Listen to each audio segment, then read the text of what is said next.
I'm Fiona Keller, 28 years old, and I've spent years living under the weight of mockery from my own family. That dinner, which seemed just like any other, turned out to be the turning point of my life. My parents leaned across the table, smirking as they said, "Fiona, you'll never own a house like Bryce." My brother Bryce, always their pride, grinned and added, "She'll be broke forever." Their laughter echoed in my head, each word cutting deep into my dream of building a life as a freelance coder. I didn't argue. I didn't cry. I just sat there, letting their voices fade into static, silently promising myself that one day I would prove them wrong. 1 week later, they were standing at my doorstep, pressing the doorbell again and again, unable to believe I actually owned the Tudor house in Maple Grove, Pittsburgh. I opened the door, stared them down, and said, "Get off my property." The door slammed shut, and in that moment I felt free, as if I had finally broken the invisible chains that had bound me for years. That was the beginning of the story I'm about to tell, how I went from being dismissed and ridiculed to standing tall, turning their laughter into silence. A story of grit, fairness, and building a life they could never take away from me. Before we dive into my story, tell me, what time is it where you're watching, and which city are you in? I want to know how far this story has traveled. Let me take you back to where it all started. Growing up in the suburbs of Pittsburgh, I lived in a modest split-level house with my mother, Laura Keller, my father, Dennis Keller, and my brother, Bryce. Our neighborhood was all cul-de-sacs and manicured lawns, the kind of place where everyone knew your business. Bryce, a few years older than me, was the family's shining star. He landed a finance job right out of college, the kind that came with a corner office and a fat bonus. By his mid-20s, he'd bought a sleek condo in the city, and my parents never let me forget it. "Bryce has his life together," Mom would say, her voice sharp as she stirred her coffee. "He's not wasting his potential." Dad, sitting at the kitchen table, would nod, his silence louder than her words. I was in my late 20s, still figuring things out, and their comparisons stung like salt in a cut. I'd always loved coding, building apps, solving problems with lines of code. But when I chose freelance programming over a stable 9 to 5, Mom called it foolish. Dad didn't disagree. They'd point to Bryce's paycheck, his car, his condo, and ask why I couldn't be more like him. I remember one Christmas, Bryce showed up with a new watch gleaming under the dining room light. "Investment banking pays for the good stuff," he bragged, flashing it at me. Mom beamed. Dad clapped his shoulder. I'd just landed my first big coding contract, but when I mentioned it, Mom cut me off. "That's nice, Fiona, but Bryce just closed $1 million deal." I forced a smile, my chest tight. It wasn't just that they favored Bryce, it was how they made me feel invisible. School was no different. Bryce was the debate team captain, always in the spotlight. I spent hours in the computer lab teaching myself Python, but no one noticed. Once I won a regional coding competition, and I rushed home to tell them. Dad glanced up from his newspaper. "That's great, honey. Did you hear Bryce got promoted?" My trophy sat on my desk, gathering dust. Their words built a wall between us, brick by brick. It wasn't always overt. Sometimes it was subtle, a glance, a sigh, a question about when I'd get serious. Mom would lecture me about financial security, holding up Bryce as the example. "He's set for life," she'd say, as if my path was a dead end. Dad rarely spoke up, but his silence felt like agreement. I'd lie awake at night replaying their words, wondering if I'd ever measure up. I tried to connect with them. I'd invite them to dinner, hoping to share my world. But every conversation circled back to Bryce, his deals, his plans, his success. Once I showed Mom a website I'd built for a startup. She scrolled for 10 seconds, then said, "Bryce's firm just went public." Isn't that amazing? I stopped trying after that. Living in their shadow wasn't just about comparison, it was about erasure. My dreams, my work, my choices didn't matter. I'd sit in my tiny rented apartment in downtown Pittsburgh, staring at my laptop, coding late into the night. Each project was a step toward something bigger, but my parents couldn't see it. To them, I was chasing a fantasy while Bryce lived the American dream, The worst part, I still wanted their approval. I'd imagine the day they'd look at me and say, "We're proud of you, Fiona." But every family gathering, every phone call reminded me that day wasn't coming. Bryce's success was their yardstick, and I'd never measure up.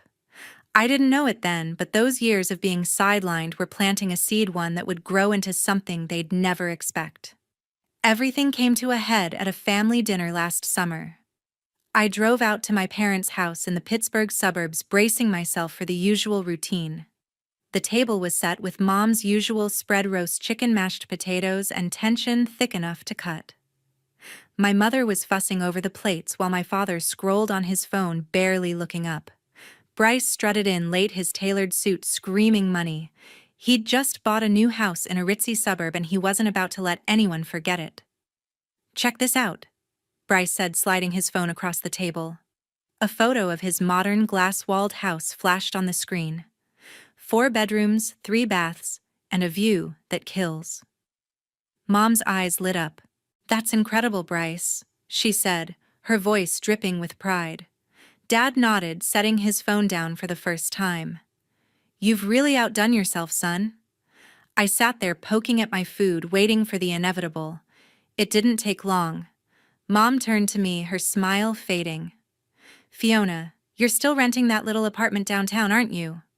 Her tone was sharp, like she was scolding a child. Before I could answer, Bryce leaned back, smirking. "Yeah, Fee, how's that freelance coding gig going? Still scraping by?" I clenched my fork, my face burning. I'd just landed a contract with a tech startup, but I didn't bother mentioning it. They wouldn't care. "It's fine," I said, keeping my voice steady. Mom shook her head. "You should have gone into something stable like Bryce. He's got a real career." Dad chimed in, his voice low. "Freelancing's risky, Fiona. You need a plan." I stared at my plate, their words piling on like bricks. "Bryce wasn't done. She'll be broke forever," he said, laughing, his eyes glinting with amusement. Mom and Dad chuckled along as if my life was a punchline.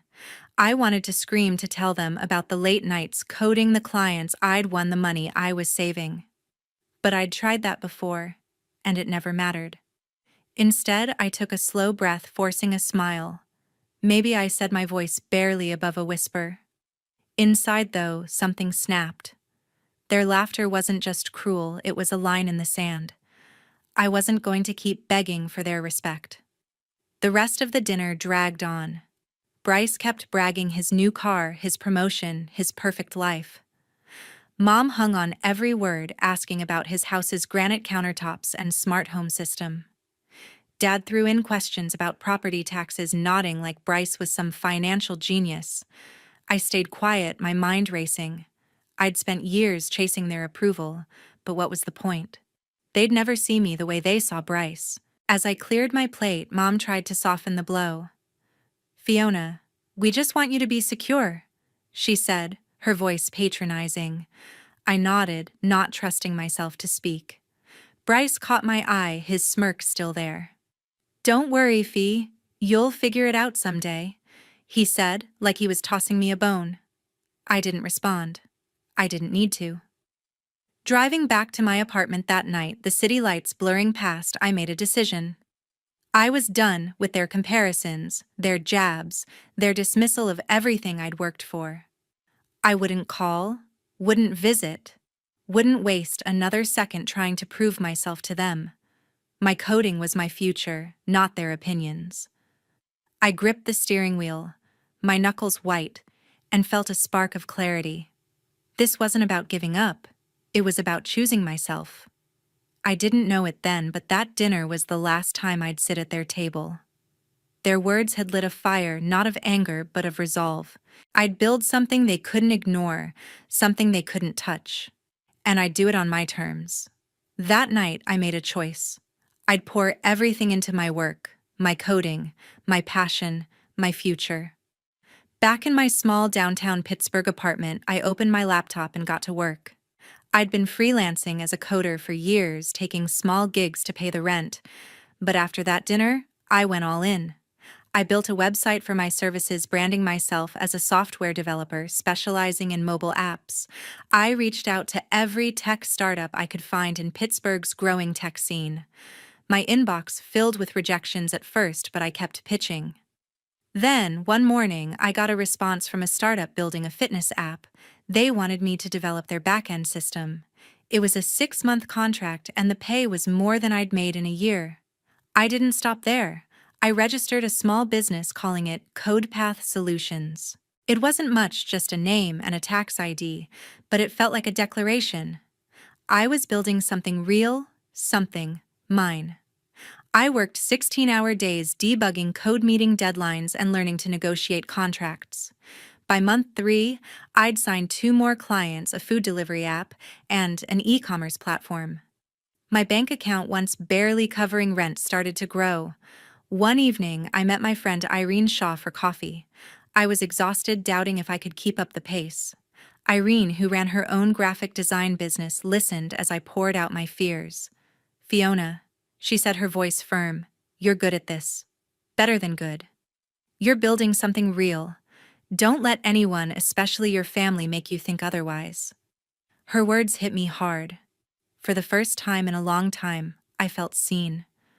I went home that night and stared at my laptop, her encouragement fueling me. I didn't need my family's approval. I needed to believe in myself. Money started coming in faster than I expected. The fitness app contract led to a referral for another project, this time a travel booking system. I hired a part-time assistant to handle emails so I could focus on coding. By month 6, I was earning more than I'd ever thought possible. I opened a savings account and watched the balance climb. For the first time, I let myself dream bigger. I'd always wanted a house, not just any house, but one that felt like a home, a place where I could build my life on my terms. I kept my family at a distance. Mom sent a few texts asking why I hadn't called. I replied with short, vague messages, busy with work. Dad left a voicemail once asking if I was coming to their anniversary party. I didn't respond.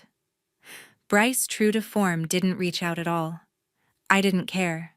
Their voices, those jabs about my risky career, my little apartment, faded as I focused on my goals. I wasn't hiding my success. I just didn't see the point in sharing it with people who'd never cared. One night, while scrolling real estate listings, I stumbled across a Tudor-style house in Maple Grove, Pittsburgh. The photos showed arched doorways, stained glass windows, and a backyard big enough for a garden. My heart raced. It wasn't just a house, it was a statement. I could see myself there, working from a home office, living a life I'd built from scratch. I wasn't ready to buy yet, but the idea took root. I called my bank the next day asking about mortgage pre-approval. The numbers they quoted made my head spin, but they also made it real. I could do this. By month 8, I was juggling 4 clients and turning down offers because I couldn't keep up. CodePath Solutions wasn't just a side hustle anymore, it was a business.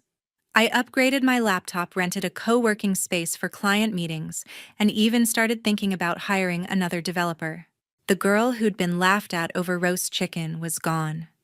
In her place was someone who knew her worth, someone who wasn't afraid to bet on herself. I didn't know it then, but I was laying the foundation for something bigger than I'd ever imagined.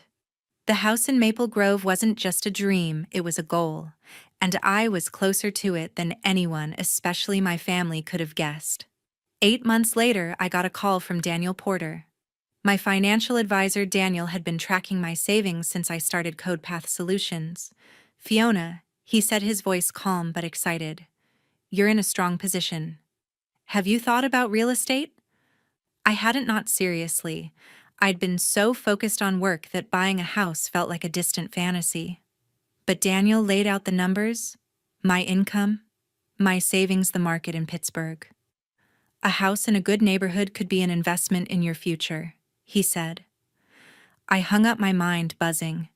Maybe it was time. I spent weeks scrolling listings online, each house a possibility I hadn't dared imagine before. One stood out, a Tudor-style home in Maple Grove, Pittsburgh, a neighborhood known for its historic charm and tree-lined streets. The listing showed a brick facade, arched doorways, and a garden that screamed potential. I booked a viewing the next day, my heart pounding with something I hadn't felt in years: hope. At the open house, I met Mrs. Rose Turner, the owner. Rose, a sharp-eyed woman in her late 80s, walked me through the house herself. "This place has soul," she said, pointing to the oak floors and stained glass windows. "I won't sell to just anyone." I nodded, instantly smitten. The living room had a stone fireplace perfect for quiet nights. The upstairs study overlooked a garden ideal for a home office. Every detail felt right, like the house was waiting for me. Rose asked about my work. I told her about my coding business, how I'd built it from scratch. Her eyes softened. "You've got grit," she said. "This house needs someone who'll love it like I have." We talked for an hour, sharing stories about Pittsburgh's quirks and her memories of the house. By the end, she squeezed my hand. "I think you're the one," she said. I left with her blessing and a determination to make it happen. Daniel helped me crunch the numbers. My savings covered the down payment, and my contracts ensured I could handle the mortgage. I put in an offer that week, barely sleeping as I waited for a response. When Daniel called to say it was accepted, I sat on my apartment floor, stunned. This wasn't just a house, it was proof I'd made it, proof I didn't need anyone's approval. The closing process was a blur of paperwork and signatures. By summer's end, I held the keys to my new home. I walked through the front door alone, the weight of the moment sinking in. This was mine. No one could take it away. Not my mother, not my father, not Bryce. I spent that first night on a sleeping bag in the living room, staring at the ceiling, feeling like I'd finally found my place. Then came the renovations. I wanted to honor the house's Tudor charm while making it my own. I hired a contractor to refinish the oak floors, keeping their rich grain intact. The stained glass windows, cloudy with age, were restored to their original glow. I turned the upstairs study into a home office with a desk facing the garden for late-night coding sessions. I added built-in bookshelves for my tech manuals and a cozy reading nook by the fireplace. Every choice was deliberate, every detail a reflection of me. Moving in was surreal. I packed up my tiny apartment, leaving behind the cramped space where I'd rebuilt my life. The first morning in Maple Grove, I woke up to sunlight streaming through the stained glass, casting colors across the floor. I set up my laptop in the office, my monitors humming as I worked on a new client project. This wasn't just a house, it was a sanctuary, a space where I could be myself without judgment. I didn't tell my family. They didn't deserve to know. Mom had sent a text a few weeks earlier asking if I was still doing that computer thing. I didn't reply. Dad's calls had stopped months ago. Bryce has always stayed silent. I didn't care. This house, this life was mine, built from my own sweat and determination. I'd turned a dream into reality, and that was enough. 2 weeks after moving in, my phone started buzzing. I was in my new home office tweaking code for a client when texts from my mother lit up the screen. "Fiona, we heard you bought a house in Maple Grove. Is that true?" Another from my father followed. "Why didn't you tell us?" I ignored them, my stomach twisting. I hadn't spoken to them in months, and now they were sniffing around because of a rumor. A neighbor must have mentioned it. Maple Grove was small, and word traveled fast. I didn't respond. Let them wonder. That afternoon, I heard a car pull into my driveway. Peering through the stained glass window, I saw them, Mom, Dad, and Bryce, stepping out of Bryce's sleek SUV. My pulse quickened. They hadn't called, hadn't asked to visit. They just showed up uninvited, like they had a right to my space. I watched them march up the stone path, Mom clutching her purse, Dad trailing behind, and Bryce leading with his usual swagger. The doorbell rang sharp and insistent. I took a deep breath, smoothing my sweater. This was my house. My life. My rules. I opened the door, and there they stood, eyes wide, scanning the Tudor facade like they couldn't believe it. Mom spoke first, her voice tight. "Fiona, we need to see this house. People are saying you own it. Is that true?" Dad nodded, his brow furrowed. We just want to understand, honey. Bryce crossed his arms, a smirk playing on his lips. No way you pulled this off, Fee. Let's see it. I stood in the doorway, my hand gripping the knob. Their faces doubtful, demanding entitled, brought back every jab from that dinner table.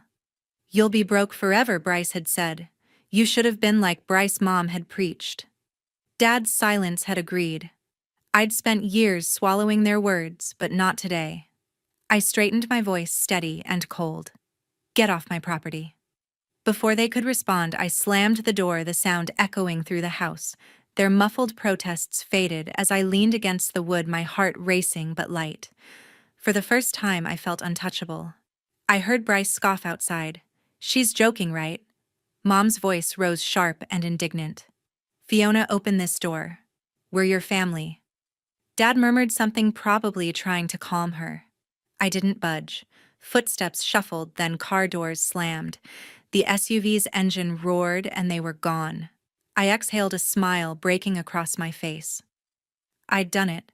I'd drawn a line they couldn't cross. Later that evening, my friend Irene stopped by carrying a pizza box and a tray of cupcakes. Housewarming gift, she said, grinning as she stepped into the living room. She set the food on the coffee table, her eyes scanning the restored oak floors and stone fireplace. Fiona, this place is incredible, she said, plopping onto the couch. I thanked her, pouring us some soda. We ate and laughed, trading stories about bad clients and Pittsburgh traffic. Irene didn't bring up my family or my struggles, she didn't need to. Her visit was light, a celebration of my new start, not a therapy session. As we sat there, the weight of the day settled. Shutting the door on Mom, Dad, and Bryce wasn't just about a moment, it was about reclaiming my life. They'd come to verify a rumor, to poke holes in my success, but I didn't owe them proof. This house with its arched doorways and glowing windows was mine. I'd built it from years of code, late nights, and sheer will. Their doubt couldn't touch me anymore. I walked Irene to her car, the night air cool against my skin. She hugged me, promising to come back for a proper tour. As her taillights disappeared, I stood in my driveway, looking at the house I'd made my own. The confrontation wasn't the end, it was a beginning. I'd chosen myself, and no one could take that away. The days after that confrontation were quiet. I settled into my Tudor home in Maple Grove, my office humming with new projects. Life felt steady, almost peaceful, until whispers about my family started trickling in.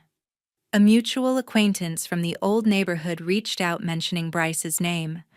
Apparently, my brother was in trouble, and it wasn't small. I didn't ask for details. Gossip wasn't my style, but the news found me anyway. Bryce, always the golden boy of finance, had made a bad call. He'd sunk money into a risky real estate deal, betting big on a luxury condo project that tanked when the market dipped. His second home, a flashy beachfront property he'd bragged about endlessly, was foreclosed. His firm took a hit too, clients pulled out, and his reputation as the infallible deal closer cracked. I heard he was scrambling to keep his primary house, the one he'd shown off at that fateful dinner. I didn't feel glee or pity, just a quiet acknowledgement that his pedestal wasn't so steady anymore. Meanwhile, my phone kept buzzing. Mom sent texts, her tone softer than usual. Fiona, can we talk? We're so proud of your house. Another. We didn't mean to upset you. Dad left voicemails, his voice gruff but hesitant. Honey, let's meet up. We miss you. I stared at their messages, my thumb hovering over the reply button, but every word felt like a trap. They hadn't cared about my work, my dreams, until I'd done something they couldn't ignore. Now they wanted in, not because they'd changed, but because I'd won. I didn't respond. I'd spent years chasing their approval, swallowing their comparisons to Bryce. Their sudden interest wasn't remorse. It was envy, or maybe embarrassment, that their failure of a daughter had outdone their star. I deleted their messages one by one, each tap a small act of defiance. I wasn't angry anymore. I was done. My home, my life, was my own, and they had no place in it. One afternoon, Irene swung by my house, her laptop tucked under her arm. She'd been working on a new project with me, a user interface for a budgeting app one of my clients was launching. "Your coding's tight," she said, setting up at my dining table. "But my designs are gonna make this app pop." We spent hours mocking up screens, tweaking colors, and debating font sizes. Irene's creativity pushed me to refine my code, and our collaboration felt effortless, like we were building something bigger than ourselves. It wasn't about my family or my past, it was about the future I was creating. As we worked, Irene mentioned she'd heard about Bryce's troubles through a mutual friend. "Sounds rough," she said, not looking up from her screen. I nodded, keeping my focus on my laptop. I didn't want to dwell on it. Bryce's fall wasn't my victory. It was just a consequence of his choices. I'd spent too long measuring myself against him to care about his failures now. Mom's texts kept coming more desperate each time. "Fiona, we're family. Don't shut us out." Dad called again, leaving a message about wanting to see my house. I let it go to voicemail, then deleted it without listening. Their words didn't carry the weight they once did. I saw them for what they were. People stuck in their own narrative, unable to accept that I'd rewritten mine. They hadn't apologized for the years of dismissal, the laughter, the comparisons. They just wanted access to my success, and I wasn't giving it to them. Sitting in my office one evening, sunlight filtering through the stained glass, I thought about what I'd built. CodePath Solutions was thriving. My home was my sanctuary, and I had people like Irene who valued me for me. My family's absence didn't leave a void, it left space for clarity. They'd never change. Not really. Mom would always see Bryce as the standard. Dad would always nod along. And Bryce? He'd keep chasing the spotlight even as it dimmed. I wasn't closing the door on them out of spite. It was a choice to protect my peace. I'd spent too long trying to fit into their story, but I was the author of my own now.